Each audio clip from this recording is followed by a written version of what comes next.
Now then, 30 years after your first UK single, you're back, aren't you, with a new tour and a new album? Yes, I am. How did it all start? How did you go from waking up one morning and thinking, I want to be a star? Oh, I wanted to be a session musician is what I was thinking about. The other thing just kind of came secondhand, you know. That just kind of happened. But I wanted to be a guitar player. And then it evolved into just what they call a star bit, I guess. The thing you're best known for is spotting a hit, aren't you? You're very clever at finding the songs which are going to be huge. Well, I didn't know it at the time. But there is a formula there that makes for really, really good songs and really, like, I think Wichita Lineman is the most played song, not my record, but it's the most played song of the millennium. Really? Yeah, in the country music field or any other field, I think. But just to be so blessed to have a song like that written for you, that's... Do you think that the hits were more or less luck, that they became a hit?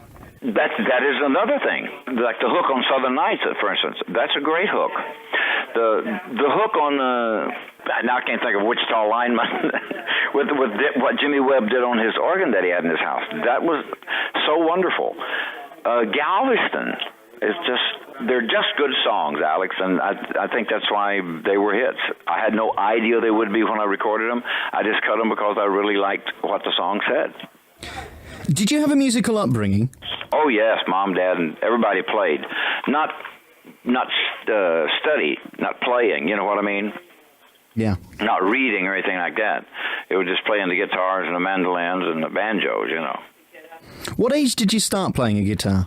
Oh, I was about 5, I guess. Do you think that the fact that your family were playing around you and you were in a musical environment is the reason you're such a big star today? Well, I think children mimic, their parents. And Dad was playing 3 chords on the guitar, so I learned those 3 chords real quick, and then realized if I got a capo, I could actually just run right up the neck and play that same position and play 34 chords, It all kind of broke for you, didn't it, when you were working with artists like Frank Sinatra, Nat King Cole, yes, it and did. Elvis Presley. Yes, it did. What was it like working with Elvis? Oh, it was fabulous. I've known Elvis since '56. He came through Albuquerque with the Fair and Young show. He was Fair and Young's opening act for the first night. Then Fair and went on first and introduced Elvis. But he was marvelous. I think if I had to go into a studio and do a session today, I'd go in and I'd work with Elvis. I'd work with Merle Haggard or Nat King Cole. It was, Alex. It's amazing what God has let me do and who He's let me play with. We'll talk about that in a moment, the fact that you are a very spiritual person. But what was Elvis like as a person? He was just as nice and polite and courteous as anybody I've ever known. And of course, the time you were working with him, he was the biggest sex symbol in the world, wasn't he? Oh, yes. Definitely he was. But, all eyes turned to Ann Margaret because it was mainly males on that Viva Las Vegas date. And when Ann Margaret strolled into the room, I think Elvis took a little back seat there for a little bit. Spiritualism is a big thing in your life, and religion, isn't it, Glenn? Oh, yes, definitely. God is here, and I was created. I know I am. I believe everything that's written in that Bible. I mean, with the correct translation, of course. Do you believe that God is with you today, helping you do this interview and help you write the songs sing the songs? I'm not smart enough or wise enough on my own to be doing what I'm doing now. I pray every day for that. I pray for guidance, and it happens.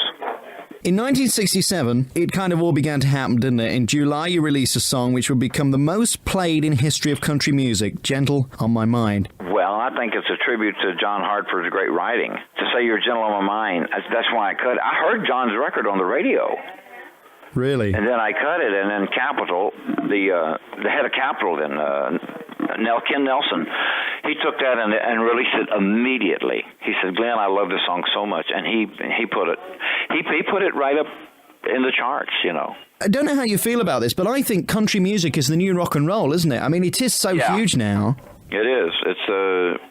It's like the old rock and roll, kind of, But when I'm there in Nottingham, I'm going to do some Roy Orbison. Oh, really? Yeah, I've since I quit drinking, I can smoking. I can do Roy Orbison again, so I want to be doing some Roy Orbison. Are you happy talking about that time in your life? Because I have so much respect for any performer when they've been performing for so many years, are still around and still doing the business. Because that's what it's all about at the end of the day, isn't it? Being out there, doing the business, doing the tours, and bringing out the albums. Exactly. You got to be out. You got to be able to walk out on stage and cut it, and do it, or people are not going to come to see you. You know. Because they're not going to buy your product. You did have difficult times. Do you think you got through that with God? Oh, yes. He played a big part in it. He played a big, big part in it, Al. Was that a very difficult time for you personally? Well, yeah, it was.